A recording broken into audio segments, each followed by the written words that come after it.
উ আচ্ছা, যেটা বলতে নিছিলাম কি জানি বলবো, ওই যে মুতুরি আপা। আচ্ছা, তার একটা বয়ান দিয়ে শুরু করি। তিনি লাস্ট ভিডিওতে বলতেছিল যে তারও কিন্তু দুইটা ভাই আছে, সেও একদিন ননাস হবে। আমার ভাইয়ের থেকে বিচ্ছিন্ন করার জন্য এর শাস্তি আল্লাহ তাকে একদিন দিবে। তো আমার মুতুরি আপার কাছে প্রশ্ন যে আপনি এবং আপনার মা কি এমন অপকর্ম করছিলেন যেটার শাস্তি এখন পাচ্ছেন আপনি আপনার ভাইয়ের বউর দ্বারা এবং আপনার মা তার ছেলের বউয়ের দ্বারা? আসসালামু আলাইকুম দর্শক সবাইকে, আপনারা কেমন আছেন? উচিত কথার একটা নতুন ভিডিওতে আপনাদের সকলকে স্বাগতম। তো অলরেডি বুঝে গিয়েছেন কাকে নিয়ে আবারও আসলাম কথা বলার জন্য। আসলে কথা না বলে পারি না ওনাকে নিয়ে, উনি যা যা করে বেড়ায়। তো আজকে আসলে কি বলবো, তাই শুরু করা যাক। মুতুরি আপায় একটা চ্যানেল দিয়ে মিথিলার নামে বদনাম করে তার জ্বালা মিটতেছে না। সে এখন কি শুরু করছে, তার তিনটা চ্যানেল দিয়ে মিথিলাকে বদনাম করে সে তার নিজের জ্বালা মিটাচ্ছে। তাও মিটছে কিনা বলতে পারতেছি না। যদি আরও চ্যানেল থাকে সেগুলো তো আপনারা হয়তো আগামীতে দেখতে পারবেন। তো এই মুতুরি আপা এবার এসেছে নিজেকে পবিত্র পাপী হিসেবে পাবলিকের কাছে উপস্থাপন করার জন্য। আসলে ভাইয়ের বউর সাথে কিন্তু তার কিছুই হয় নাই। সে জাস্ট একটু সোশ্যাল মিডিয়াতে এসে ঝগড়া করতেছে, এটাই তো, এর বেশি তো আর কিছু করতেছে না, তাই না? তার ভাইয়ের বউ চুপি সারি ক্রিমিনালগিরি করে, আর সে পাবলিক প্লেসে এসে ঢাকঢোল পিটিয়ে এটা প্রচার করে বেড়ায়। আপনার ফলোয়াররাও কিন্তু আপনার এই কুটনিগিরিগুলো পছন্দ করছে না, যার কারণে আপনার ভিডিওতে 3.5 লক্ষ ভিউজে মাত্র 65টা কমেন্ট। তার মানে বাকিগুলো আপনি হাইড করেছেন।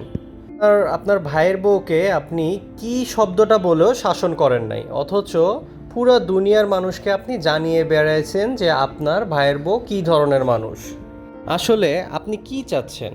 মানে আপনি আপনার ভাইয়ের বউকে শাসন করাটা, এটাই কি আপনি চাচ্ছেন, নাকি তাদেরকে আপনি নিজের পুঁজির পণ্য হিসেবে বানাতে পারেন নাই দেখেই এটাই আপনার মূল ক্ষোভ? আপনি বলছেন যে আপনি অন্যায় পছন্দ করেন না, তো আমাকে একটু এর জবাবটা দেন যে আপনি আসলে কে?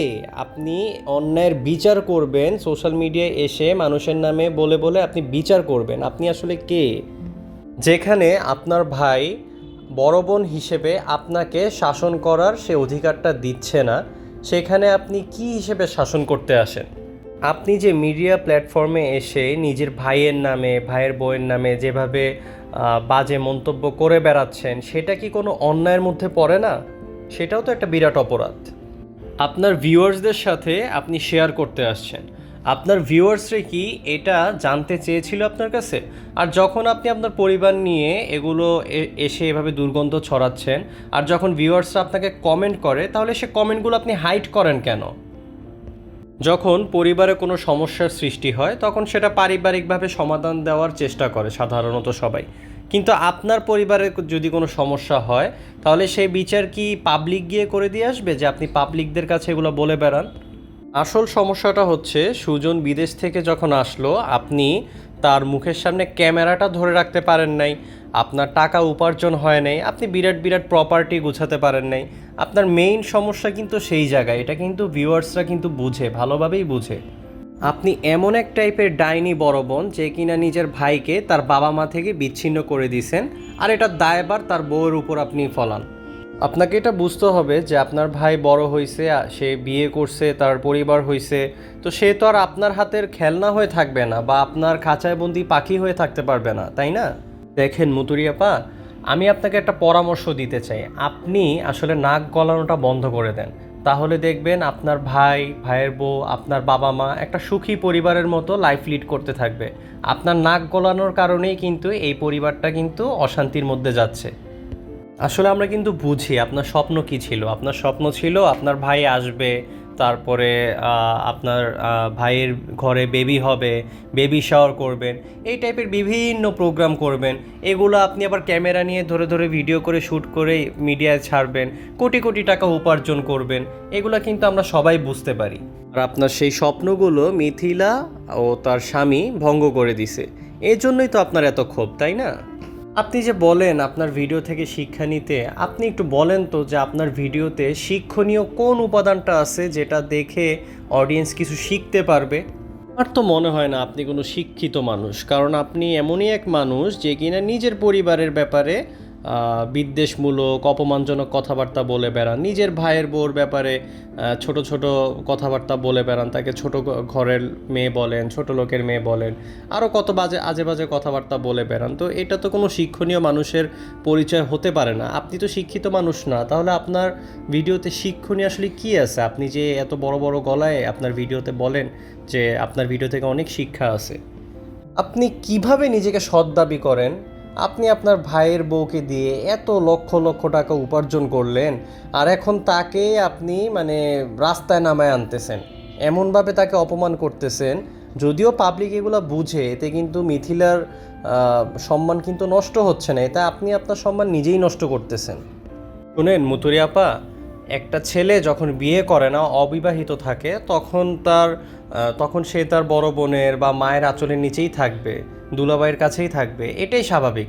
যখন তাকে আপনি বিয়ে করে দিবেন, তখন একটা মেয়ের জীবনের দায়িত্ব কিন্তু তার উপর তুলে দিলেন, তার একটা পরিবার হবে, সে তখন তার পরিবার, তার স্ত্রীকে নিয়ে ব্যস্ত হয়ে যাবে।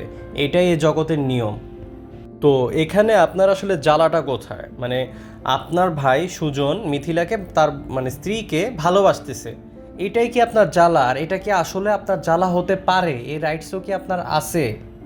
আপনি আপনার স্বামীর উপার্জনে লাড়াচাড়া করেন, অথচ মিথিলা তার স্বামীর উপার্জনে তার অধিকার রাখতে পারবে না। এটা কি আদৌ কোনো যুক্তিযুক্ত বিষয়? একটা বিয়ে হওয়ার পরে তার মানে স্ত্রীর সম্পূর্ণ দায়িত্ব কিন্তু তার স্বামীর উপরেই, তার স্বামীর প্রতিটা বিষয়ের উপরেই কিন্তু স্ত্রীর অধিকার থাকে। তার স্বামী যদি উপার্জন করে, তো এটা তো স্ত্রী হিসেবে সেই দেখবে, সেই তো এটা নাড়াচাড়া করবে, সেখানে আপনার সমস্যা হবে কেন?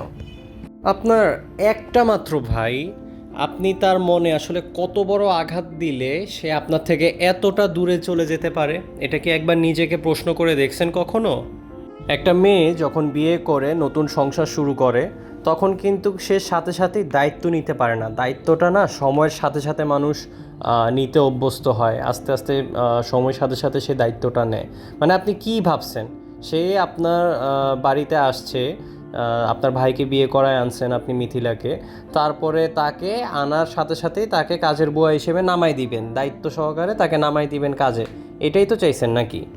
যেখানে সুজনের টাকার উপরে মিথিলার যদি কখনো হক থাকে, সেটা আপনি সহ্য করতে পারেন না, আপনি আর আপনার মা, সেখানে মানে সে পরিবারে আসলো, আর আপনি আর আপনার মা পরিবারের দায়িত্ব তার হাতে দিয়ে দিবেন। মানে এইসব হাস্যরসাত্মক কথাবার্তা কোথা থেকে আপনি নিয়ে আসেন, আমদানি করেন? একটু নিজেকে জিজ্ঞেস করেন তো।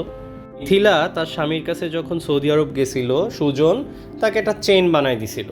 তো আপনি সেই চেইনটা নিয়ে কিন্তু ভালোই ভিউ ব্যবসা করছিলেন। সেই ভিউ ব্যবসাতেও কিন্তু পাবলিক দেখতে পারছে যে আপনি চেইনটা দেখানোর পরে যখন মিথিলার হাতে তার জিনিসটা তাকে বুঝাই দিচ্ছিলেন, আপনার চেহারার যে এক্সপ্রেশন, এটা কিন্তু পাবলিক বুঝতে পারে যে আপনি মনে খুব বড় একটা পাথর রেখে মিথিলার জিনিস মিথিলাকে ফিরিয়ে দিচ্ছেন। আপনার ভাষ্যমতে যে মেয়েটাকে এত পরিমাণে আপনি স্বাধীনতা দিয়েছেন, পরিবারের দায়িত্ব বুঝিয়ে দিয়েছেন, তো এই মেয়েটা আসলে কোন কারণে আপনার সাথে বিট্রে করলো? কারণ কারণ হচ্ছে আপনি তার উপর স্বৈর শাসন চালাইছিলেন, আর তাকে দিয়ে ভিউ ব্যবসা করে যখন লক্ষ লক্ষ টাকা কামালেন, তারপরে এই কামানোর মধ্যে যখন আপনার ভাটা পড়লো, তখন আপনার শুরু হলো বুকের জ্বালা পোড়া। আপনার ভাইয়ের প্রতি এই ছিল ভালোবাসা, যার বউকে আপনি বলেন চাকরের বউ, মানে আপনার ভাইকে আপনি বলতেছেন চাকর, আর তার বউকে বলতেছেন চাকরের বউ। তো মিথিলাকে আপনি নাকি ছোট বোনের মতো ভালোবাসা দিছেন। তো এই ছিল ভালোবাসার নমুনা? আপনি বলেন আপনি মিথিলাকে মক্কায় নিয়ে গিয়েছেন, সৌদি আরবে অনেক কিছু দেখিয়েছেন, সে ক্রেডিটগুলো আপনি নিচ্ছেন, কিন্তু আপনি কখনো মিডিয়াতে এই কথাটা স্বীকার করেন না কেন যে মিথিলাকে আপনি বিক্রি করে কত টাকা ইনকাম করেছিলেন? মিথিলাকে মক্কায় নিয়ে যাওয়াটা ছিল আপনার একটা বিরাট প্ল্যানের অংশ, কারণ মিথিলা যদি আপনার সাথে থাকে, তাহলে আপনার ইনকামে একদম রমরমা ব্যবসা আপনার চলতে থাকবে। যখনই মিথিলা আপনার হাত থেকে ছুটে গেল, হাতছাড়া হয়ে গেল, তখন মিথিলা ভালো না। মিথিলাকে আপনি আপনার সংসারে রেখে 6 মাস রান্না করে খাইয়েছিলেন। আসলে মিথিলাকে আপনি সাথে রেখেছিলেন নিজের সুবিধার জন্যই, নিজের স্বার্থে। কারণ মিথিলা থাকলে আপনার বাচ্চার টেক কেয়ার সে করতে পারবে, এবং দ্বিতীয়ত মিথিলা থাকা মানে আপনার রমরমা ডলার। যখন মিথিলা বাড়িতে ছিল তখনও কিন্তু আপনি তাকে একা ছাড়েন নাই, আপনি ঘুরেই 2 দিন পর পর আপনার বাবার বাড়িতে যেতেন, কারণ মিথিলাকে দেখালেই তো আপনার ব্যবসা। মিথিলা যখন তার স্বামীর থেকে বিদায় নিবে তখনও পর্যন্ত আপনি এই স্বামী স্ত্রীকে দরজাটুকু বন্ধ করতে দেন নাই। তারা যে একটু একান্ত সময় কাটাবে সেই সময়টা আপনি কাটানোর সুযোগ দেন নাই, সেখানেও আপনি আপনার ক্যামেরা উঁচিয়ে ধরে রেখেছেন, তাদেরকে দরজাটাও বন্ধ করতে দেন নাই। আপনি হলেন এই ধরনের ননদ। পরিশেষে এটাই স্পষ্ট যে আপনি মিথিলার জন্য যা করেছেন সেটা মূলত নিজের স্বার্থে নিজের জন্যই করেছেন, মিথিলার জন্য আপনি কিছুই করেন নাই। তো দর্শক, ভিডিওটা আমি আজকেই শেষ করে দিব। আসলে এই দুর্গন্ধময় মহিলাকে নিয়ে বেশি কথা বলতে আমারও ভাল লাগে না। যারা চ্যানেলে নতুন এসেছো তারা, যারা যদি আনসাবস্ক্রাইব থাকে তাহলে অবশ্যই একটু সাবস্ক্রাইবটা করে দিও, এবং ভিডিও ভালো লাগলে অবশ্যই লাইক করে দিও, কমেন্ট করে দিও। আমি কিন্তু কমেন্ট হাইড করি না, যা কমেন্ট আসবে সেটা হোক আমার পক্ষে হোক আমার বিপক্ষে, পজিটিভ নেগেটিভ, আমি সবই কমেন্ট তুলে ধরবো। তো আজকের মতো বিদায় নিচ্ছি। আসসালামু আলাইকুম।